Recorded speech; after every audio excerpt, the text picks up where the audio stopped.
Boa tarde, gente, tudo bem? Hoje eu vou estar falando um pouquinho sobre esse texto do Nelson Maldonado Torres, sobre a colonialidade do ser, contribuições para o desenvolvimento de um conceito. Ele começa a fazer logo do início, né?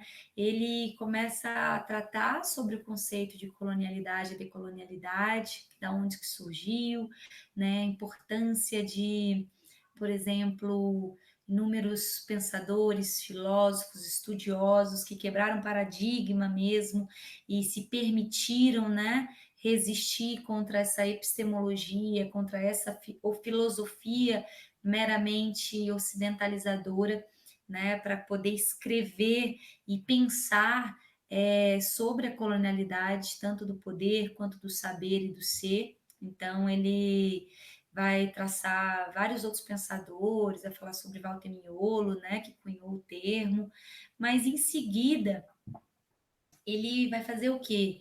Ele vai falar que essa colonialidade, de alguma maneira, ela sempre esteve engedrada no período colonialismo, ela, na verdade, ela nasceu ali, né, no colonialismo, mas que ela se perpetua na atualidade, né, que ela se perpetua nos dias de hoje, trazendo inúmeros impactos, inúmeras consequências na contemporaneidade. Tá certo? Então, ele logo na primeira página começa a discutir isso.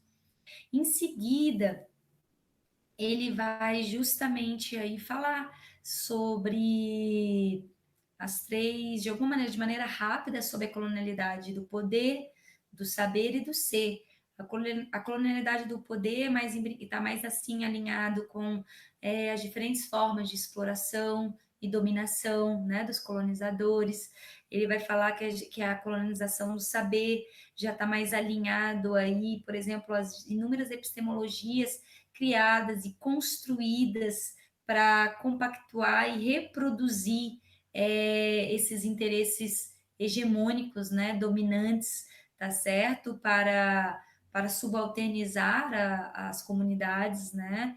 E já a colonialidade do ser, que é o foco, né, tá certo? E lembrando que a do ser está conectada com todas as outras esferas, né, de colonialidade, ele vai falar que já está mais alinhado aos impactos que essa linguagem colonizadora, que essa ontologia, essa epistemologia vem essa epistemologia redutiva, né? Vem de alguma maneira a afetar a subjetividade do ser enquanto ser. E justamente já falando, né, dessa percepção do ser, ele vai trazer a voz de Levinas para poder criticar Heidegger, porque Levinas, embasado, né, baseando-se nos estudos de Levinas, Nelson vai apontar que essa filosofia universalizadora, generalizante, redutiva, ela centralizou tanto essa epistemologia hegemônica, ocidentalizada do homem europeu, né? Justamente porque Heidegger foi um estudioso do ser, mas era alinhado, né, ao partido nazista, né, a essa visão aí contra os judeus, né, de raças muitas vezes superiores. Então, Levinas ele vai criticar essa postura de realmente de se utilizar a razão, a ciência, através até do método cartesiano, muitas vezes, né, para poder considerar quem é o ser, quem é ser humano, quem tem pensamento racional, quem pensa, né, quem merece ter direitos, e em detrimento do outro marginalizado, do outro subalternizado, colonizado, explorado de uma maneira tão metódica, né? Aí a gente percebe aí do método cartesiano que esse edifício do saber, esse edifício do ser e do poder é violento, mas passou uma imagem ao longo da história, uma imagem de progresso, tá certo? Então, por isso que Maldonado ele vai ele vai estar realmente falando sobre o quanto que é importante a filosofia resgatar essa, essa, essa busca por ouvir outras verdades, outros olhares, outras existências, outras culturas, tá certo?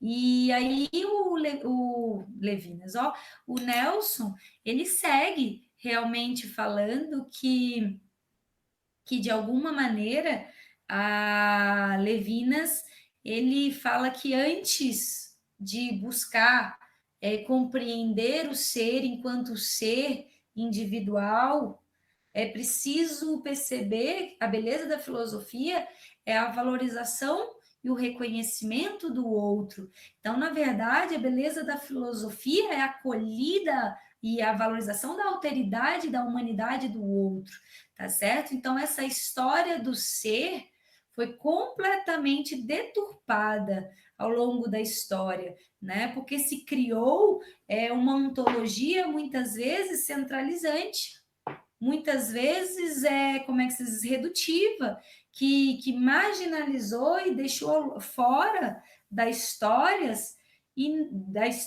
inúmeras outras epistemologias, né? Porque a gente sabe que dentro do mundo não existe um mundo só. Por mais que o sistema capitalista, o liberalismo tente impor isso, dentro do mundo existe diferentes outros mundos, né?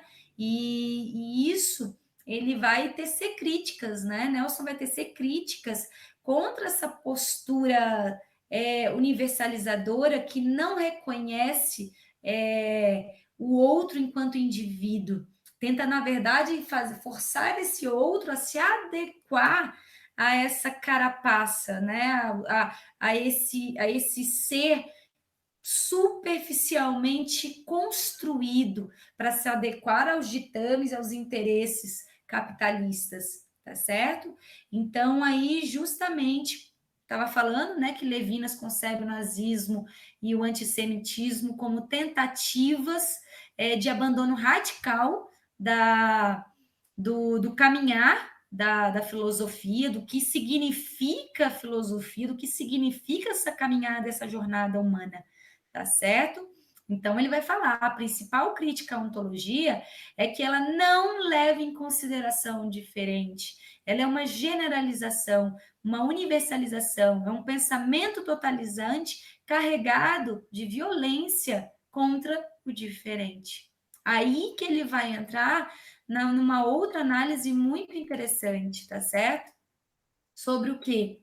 Ele vai falar que essa violência contra, contra o diferente vai criar uma antiética, né? Vai ser o oposto da ética amorosa, da ética de alteridade, da ética de acolhimento. Na verdade, vai ser uma antiética, vai ser uma ética de guerra, que constrói instrumentos e ferramentas que, na verdade, a tal ponto, que a tal ponto que é metódico, que o racismo, a violência da colonialidade, a violência do colonialismo, né, foi vista como bom senso, foi vista como realmente desenvolvimento, tá certo? Então, ele vai tecer críticas contra essa divisão cartesiana, né, do ser pensante. Ele vai trazer a percepção de Levinas, só resumindo aqui, que a subjetividade do outro deve ser reconhecida e valorizada para que haja um diálogo entre esses diferentes seres para se construir verdadeiramente uma epistemologia que, na verdade, é imbricada e tem um hibridismo constituinte, né? Sempre ali se retroalimentando, tá certo? Então ele vai falar que essa colonialidade surge a partir da exploração dos limites da ciência europeia. O que ele vai dizer? Ele vai dizer a que ponto a razão, o uso da razão se instrumentalizou para que a história seja reconhecida e valorizada só sob o olhar dos colonizadores, tá certo? E valorizado pelo olhar dos colonizadores. A própria história de marginalização, muitas vezes, é contada só pelo olhar dos colonizadores, tá certo? Então, ele vai falar desse paradigma da guerra, né? Que ele vai dizer o que aconteceu nas Américas não foi apenas a aplicação dessa ética, mas uma transformação e naturalização da antiética, levada a tal ponto de produzir uma realidade definida pela convicção.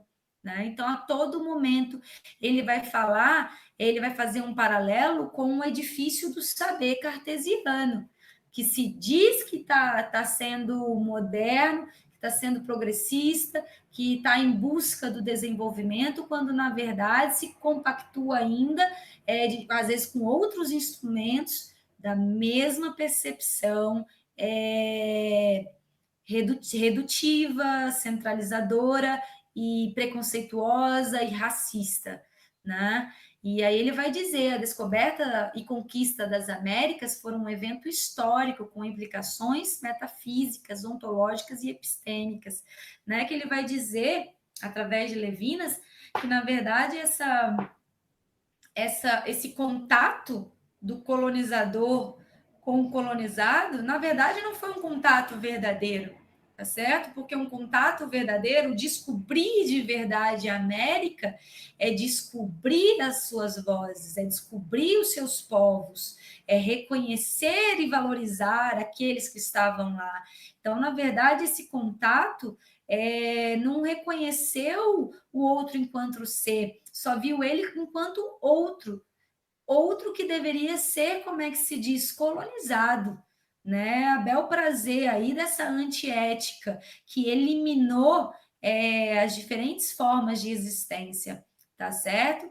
Então, aí por isso que ele vai tecer críticas e analisar a contradição dessa caminhada cartesiana, tá certo? Que se utilizou da ciência e não se e para se perguntar assim quem merece ser humano, quem é ser humano, quem é o ser. Quando Levinas fala, ó, a pergunta deveria ser quem são aqueles que não estão sendo ouvidos, quem são aqueles que não estamos, como é que se diz, reconhecendo em sua alteridade, humanidade, tá certo? Então, outro ponto que ele vai trazer é que essa onda de violência colonizadora geralmente tem um ego fálico, quer dizer, o ego colonizador perpetua o ego fálico, quer dizer, tanto os negros, indígenas, mulheres, homossexuais, eles foram de alguma maneira mortos por essa energia do estupro, né, psicológico e físico. Ele vai fazer um paralelo de que o colonizador ele transforma e racializa, né, os corpos aí colonizados em corpos feminizados, né, em corpos que devem ser controlados, que devem ser extraídos tudo e consumido a tal ponto de ser depois como é que se diz, semeado só a cultura e os interesses daqueles que dominam, tá certo? Então, ele vai fazer um paralelo dessa questão aí dos corpos feminizados, tá certo? Outro ponto que ele vai trazer que ele vai apontar que tanto Levinas quanto Fanon, né, que escreveu o livro Pele Negra, Máscaras Brancas, ele vai falar que é preciso realmente essa postura Nelson, nessa postura descolonizadora. E como que ocorre essa postura descolonizadora? Não só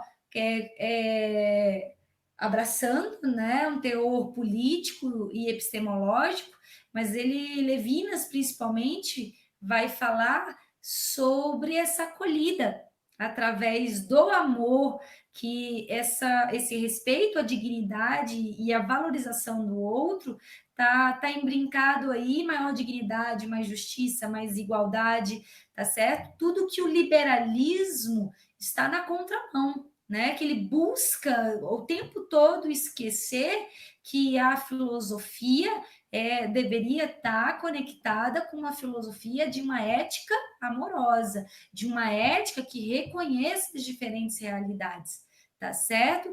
E aí ele vai apontar justamente isso, que como esse ego colonizador é um ego fálico, ele transforma tanto a mulher quanto o negro, quanto os indígenas, contra os pobres, ele transforma nesse sub-alter ego. É como se nós fôssemos subalternizados ao tal ponto que não somos reconhecidos como seres pensantes, como realmente como indivíduos que devem ser respeitados em sua autonomia, né? Então, assim, ele vai fazer esse contraponto muito interessante sobre os corpos subalternizados, os corpos que são os seres que são vistos sempre com um olhar de outro, né? E não esse diálogo constante de dois seres reconhecidos como sujeitos, né? Mas um como sujeito, o ser pensante cartesiano, né? Alinhado aí com a razão científica, colonizadora, e esse outro, né? Esse outro que está à margem, que deve ser colonizado, que não deve, como é que se diz, que deve se adequar aos interesses desse sujeito que domina, tá certo? Então ele vai falar sobre, só para finalizar, que depois a gente continua na sala de aula, ele vai falar sobre a importância da gente quebrar paradigmas e ir em busca dessa descolonização, e em busca de a gente romper essa lógica monológica da modernidade, essa lógica que, na verdade, nunca ouviu quem precisava ouvir, né? Ou seja, todos que vivem nesse planeta, né? E não só empresários, não só capitalistas, não só brancos, não só europeus, não só a filosofia ocidental, mas também a filosofia africana, né? A filosofia, inúmeras outras correntes filosóficas aí, a filosofia oriental. Então, por isso que ele vai trazer a importância da gente começar a fazer esse levante em prol da descolonização, tá certo? Então, ele vai falar exatamente isso, só para revisar, que gênero, raça, casta, sexualidade sempre são vistas como uma classe entre o eu e o outro, tá certo? Então, todos que estão nesse bojo, que não se adequam ao homem branco europeu, tá certo? Vai ser outro e realmente vai ser afetado de todas as formas, né, na sua existencialidade, tá certo? E através desse ranking, né, desse ranking que é colocado, né, em camadas embranquecedoras, tá bom? Então, por isso que ele vai tecer críticas e vai falar que muito antes do nazismo, tá certo? Houve o prelúdio do liberalismo, tá certo? Não foi ali com o nazismo que se perpetuou essa onda famigerada de violência. Na verdade, a onda famigerada de violência, até Hannah Arendt vai colocar isso, muitas vezes se dá de uma maneira em mecanizar atos de violência, a naturalizar pessoas que cometem, que apertam um botão, né, que abrem o vagão dos trens para os judeus entrarem, tá certo? Daqueles que recolhem as roupas dos judeus, daqueles que ligam, né, para poder matar os judeus, muitas vezes de uma maneira sem se aperceber. É como se fosse assim, a maldade, ela não é colocada só, ela não é construída através de um sujeito, né? Na verdade, são inúmeros sujeitos que se veem, como é que se diz, que se veem parte dessa construção metódica da maldade, dessa energia violenta contra inúmeros povos, tá certo? Então é por isso que ele vai sempre fazer essa ode aí a ética da descolonização, tá bom? E assim, só para ir finalizando, ele vai falar que a modernidade, então, o conhecimento na modernidade sempre foi a negação das faculdades cognitivas dos sujeitos racializados, né? Com base nessa negação ontológica das diferentes existencialidades do mundo, se construiu o que se chama de filosofia ocidental, né? Porque até hoje na UNB, né, quando vai se estudar a filosofia, não se estuda a filosofia africana, raramente se estuda a filosofia africana. Quando se vai estudar a filosofia, raramente se estuda pensadoras mulheres, tá certo? Quando se vai criar uma dissertação, raramente se abre espaço para se escrever com paixão, para se escrever com calor humano. Geralmente se segue uma razão completamente, né, metódica, científica, que retroalimenta o que a gente considera como filosofia, tá certo? Então, gente, eu acredito que é isso, ele vai apontar a necessidade dessa virada decolonial, dessa mudança de perspectivas, de atitudes, né? Onde os sujeitos colonizados realmente tenham, como é que se diz, sejam vistos como sujeitos e não mais como objetos, né? Isso daí é preciso uma transformação sistemática, epistêmica, né, econômica, social, para se realmente construir essa jornada do bem viver, a construção da filosofia do bem viver, já saindo um pouquinho do texto, mas sempre dentro do texto, é justamente isso. Essa luta contra a colonização do imaginário, essa luta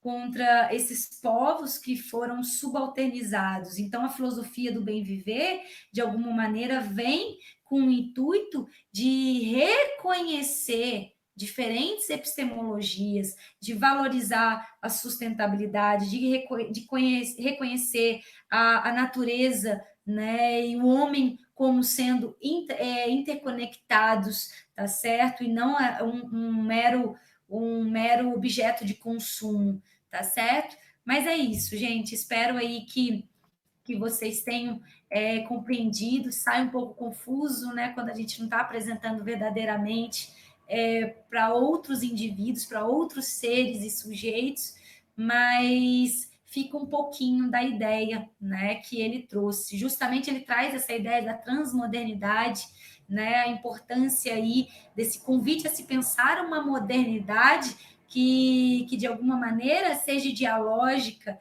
seja mais cosmopolita, né? Seja mais não no sentido, né, cosmopolita como a globalização, mas no sentido de haver uma ação de incluir os sujeitos dentro da história, tá certo? E destruindo a todo momento essas hierarquias e esses muros que transformam indivíduos em sub-outros, né? E é isso, gente.